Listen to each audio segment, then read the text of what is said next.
YOLO, everybody. Today we're talking about Christians blurring fascist lines. There's an article at religionnews.com by Karen Swallow titled "For Too Many Christians, the lines between dominionism, nationalism, and fascism are blurred." And the author is concerned that people are taking their Christianity maybe a little too far. And that maybe not only that, but that the people that are part of it are kind of going along for the ride and not really thinking critically about what their leaders are telling them to do. Cynthia? Hmm. Yeah, this is interesting. Specifically, one of the things that Karen mentioned was the wave experiment. Aaron, I know that you did a little diving into the wave experiment. You want to explain or talk to our audience about specifically what that was? Yeah, sure. So there was a teacher. I think it was high school Yeah. where his class was very confused. Like, how could people go along with the Nazi Party Mm. in Germany? How come people didn't stand up against it? And so he started a little experiment. He started on one day writing a slogan on the wall. I believe it was said strength through discipline, and he gave some rules about how you're supposed to stand up straight and be quiet, and how you're supposed to behave, and some other strict rules. Well, by the next day, he showed up at class, and I guess these students took it very seriously, and they were even though it wasn't supposed to happen the next day, and he didn't ask them to, they were still standing up straight and following the rules, and so the teacher kind of took it a little bit further, and it was this point I was starting to think, somebody needs to have a talk with the teacher because I think he took this maybe a little too far. uh but then the second day is when he put out another slogan on the board. This time I think it was strength through community, and then he gave this movement a name called the Third Wave, which Hmm. is a reference to in surfing. He was a surfer, and in reference to surfers believe that every third wave is the most powerful wave. Not sure if that's true or not. He created a salute similar to the Nazi salute, being kind of uncomfortable. Uh, and then they were supposed to, the class members were supposed to salute each other, and they had to recruit their friends. And the third day, he had another slogan, strength through action. And I believe that's the day where he silently recruited people to start informing on their students, right? Where everybody put their head down, and he randomly chose some students to be basically the Gestapo, the secret police, and those members could accuse anybody of anything. And at the start of the class, the teacher would say, "Well, this so and so has been accused of such and such," and the class had to vote on whether or not the charges were true, and things like that. And this got taken really really far. And at one point, one of the students follow was acting as a bodyguard to a teacher, and walked into the teachers lounge. The teachers were like, "Dude, get out of here, you're a student." And they replied, "I'm not a student, I'm a bodyguard." So these students, they really, this is over 3 days. And Yeah. finally, on the fourth day, he had an assembly where he brought everybody together, and he said there was going to be a national broadcast where this third wave was actually going to be rolled out across the country, and people were going to be a part of it. And it turns out that's when he revealed that this had all been something he just made up, wasn't real. And I'm not sure how he made the point to his students, or if they kind of figured it out themselves that, oh, we were wondering why things happen like this in Nazi Germany, and we kind of felt susceptible to them ourselves. We didn't really Mm. stand up when all this fascist rhetoric and behavior and authoritarianism was going on in our classroom. So, Mm. point taken. Man, yeah, I know when I was reading about the experiment and I was seeing like this happened on day one, this happened on day two, and then like how in less than 1 week, this whole experiment blew up to actually show how fascism works. So, taking this particular point about the wave experiment, and even some, I don't know if there's like a certain findings or observations. I'm curious to know from, I'm going to ask Teo, and then I want to, and then you, Aaron, how do you see that specifically in, let's just say, like the American politic, and how specifically about like, I don't know if I can say it, like Christo fascists or Christo nationalists are behaving nowadays. We'll start with Yeah, you, sure. Jay. Ask the Latino cartoon what he thinks about the USA politics if you want something interesting. No, no, we I don't had want to to know. learn We about. don't want to know. Oh, okay. So Aaron, you can. No, go ahead. So I actually had to learn about the wave thing experiment. Hmm. I learned something interesting. There was another the wave in 2008, and I had to check this. The one from 1981 was actually a mini movie for TV. Something Hmm. interesting that I learned, and I decided to check how the movie can compare to nowadays USA politics. And I compared it with what happened after the end of Obama's administration. And you know what? There were some populist movements that appeared in the movie. The Wave, it delves into the allure of authoritarianism and how populist movement can emerge. Similarly, in the political landscape of the United States, there were some instances of populist movements that started gaining traction, and suddenly there was an orange guy in the Oval Office. It was weird. And then you start checking about more things that happened, such as polarization and division, polarization and division between the country, reaction to change, those lessons about vigilance that Aaron said. Well, we have talked about some stuff that are like, okay, this is not right, but they happened under this democratic government in the USA. And then what really worries me is that, as Aaron said, suddenly the teacher had a bodyguard protecting him, students kind of forming a cult around him. And I have talked about the call to Trump before, how dangerous it is, how it was getting out of control, and how nowadays it keeps going on. And apparently they want they want certain guy back in power. Another important thing that I could compare between the movie and the USA are the appeals to authority. I don't know, but that guy that I was mentioning now is being investigated, researched, and there are specific cults that are ready to take guns and start shooting people if this guy goes to jail because of the crimes that he committed. And all of this is based on a sense of unity and belonging, because they believe that they are victims and they are part of this big group, and actually they are turning into a big group, and they are very susceptible to group thinking, and they create this us versus them mentality. So the whole country that is not part of their cult is against them, and they follow this very charismatic leader. Once again, charismatic leadership, part of the movie, part of what happens in the USA, sadly.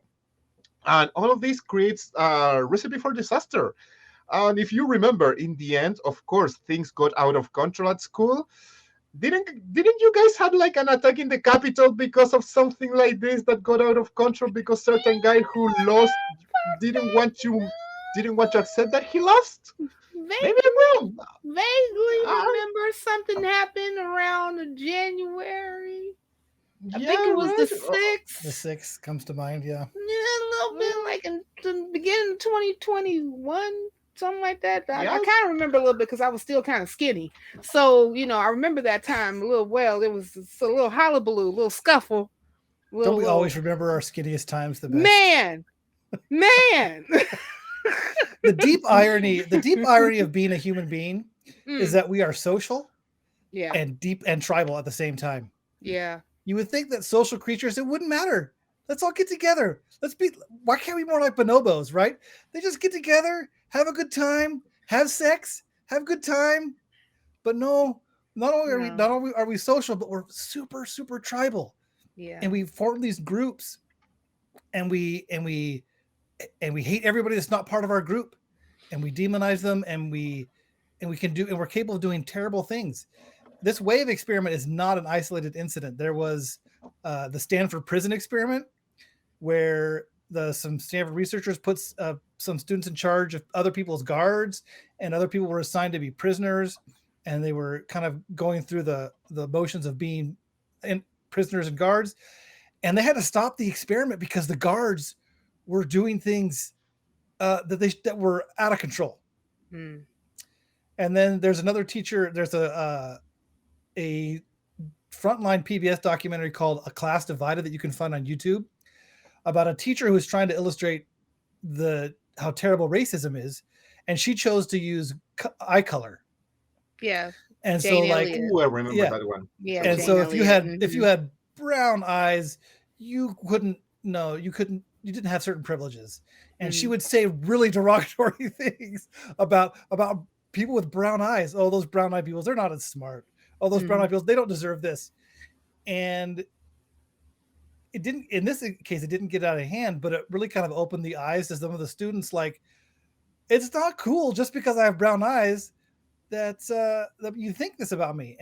And some of the kids, these are like, this is elementary, middle school kids, these are young kids, and they were saying things like, yeah, because she was saying bad things about me, I started to think that those bad things were true. Yeah. I think that actually it was she was disparaging blue eyes. So she separate Yeah. people who have brown eyes Oh, versus okay. blue eyes. Yeah, and the blue eyed people were like the terrible, horrible people, and she disparaged them. And then afterwards, she's like, so how do you really feel? Like she's like, oh man, I started to believe what she said. Yeah, But it's matter of kind fact of too, this video, yeah. she's like, oh, those blue-eyed people. Like, Yeah. it felt like it seemed in the video like she really believed what she was saying, and it was somewhat chilling. And it's kind of funny because like I think that recently I forgot specifically what the rally was called, but Trump was invited to to address a certain rally. I think it was like this moment, the moment is now rally, something like that. Don't get me to lying. Look it up, y'all. He was at a rally, he addressed it. And one of the things that he was saying is that, we're going to basically get rid of the arsonists, the leftists, the Marxists, and the atheists. Yes, people, Look at we, that. us, us, we gone out of here. I'm so happy to hear that. And it's kind of interesting because like I think about like all of a sudden how Trump kind of became Christian per se, more so was like, to help advance a political career, not necessarily because is this something that his belief? I don't know. I'm not necessarily in his head, but I would conjecture that his lifestyle per se is antithetical to what Christian lifestyles are supposedly supposed to be. And I would and because of what my observation is, I would say that you probably have more in common with the atheist than not, but at the same time, I think that one of the things that the wave experiment and some of these other experiments possibly discounted a little bit is, or maybe they kind of showed it, is the power of propaganda. Like you mentioned, Aaron, when Jane Elliott did her blue eye, brown eye versus brown eye experiment, and how she continued to say these disparaging things to the blue eyed people, and to the point where some of them actually started to believe the things that she was saying. Or when in the wave experiment, when he was constantly emphasizing to them on day one how to put themselves in this particular posture, sit up straight, stand up straight, to the point where they were carrying it over to the next day because this was constantly being propagated to them. And I think that we can't completely discount how that happens in this whole area, to why these particular fascist sensibilities coupled with Christian beliefs start to pop up. I'm curious, what do you guys think about what I just said? Aaron, I'll start with you and then Teo. Yeah, I'm just wondering, we're, even as atheists, we're not immune to stuff like this. We're still human, right? So how do we inoculate ourselves against these kinds of these very outgoing and what's the word I'm looking for? People that are Charismatic. super charming, charismatic people. Charismatic people, we want to belong so badly, and we get easily get sucked into charismatic people. That's why there's still con artists and people that take advantage of this. That's why spam works and crank calls work and all that stuff, because we want to belong and we don't want to be looked down upon. We want to be accepted. And I'm not a human behavior expert, so I don't know if I have the answer to how we prevent this ourselves from being taken advantage of in this way. Teo, do you have any ideas? Yes, and actually, this is one of the reasons why many atheists, who, by the way, this applies only to atheists who used to be hardcore Christians and then they became atheists because they had to apply a lot of logical thinking and critical thinking skills. Therefore, now they have more protection against scams and against the cult mentality. Because once that you start applying critical thinking, you start analyzing the things that surround you before you just go and accept it. Uh, sorry, this is going to not totally inoculate you, but you're going to start seeing the red flags. You're going to start realizing, hey, I left religion because I saw this, and these bad things, and now I'm seeing this, and these other bad things in here. And all of this comes from education. And actually, I think that one of the reasons why the Seven Mountains, the education is the most important part of them all, is because when you educate people, you teach them how to think, not what to think. They inoculate themselves against this group mentality, or not totally inoculate, but they are aware of that. So it's harder for them to just go and blindly accept the things that the majority says or the charismatic leader says. And that's why religious groups attack so much education. And that's why I think that education is going to be the strongest point that you people should try to fix over there in the USA. Because I have seen, and whenever I come here, I see some new attack on education. Teachers being fired for teaching the truth, teachers being fired for teaching art, teachers being fired for saying that racism is bad. And it's awful that you cannot teach real history to students because that goes against some feelings.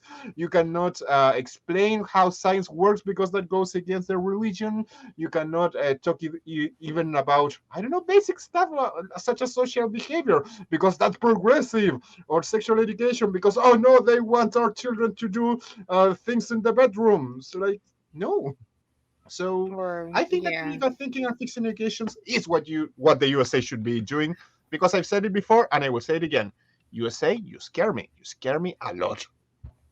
It's actually a bit of the opposite, Tale. They're teaching you what to think, not how to think. And one of the Yeah, that's a things problem. that, yeah, that is a problem. And one of the things that should be taught in schools, I advocate for it. Even one of our fellow nonprofits, shout out to Cindy Plaza, is also pushes this even with her channel, The Path to Reason, about how to teach critical thinking and skepticism. And the reason being is because, again, as you said, it may not completely inoculate you from being conned in certain ways, but it would definitely create some type of barrier against people trying to push things onto you that may be not quite true or completely a lie. And I think that one of the things that the wave experiment and experiments like it that have been conducted to show how fascism can actually grow even in a considered um, progressive society is because we still have an issue where we are telling our children and people around us what to think. Even when you're looking at the fourth estate, we had whole studios and networks sued because they were telling people what to think, and the thing that they were telling people what to think was not true.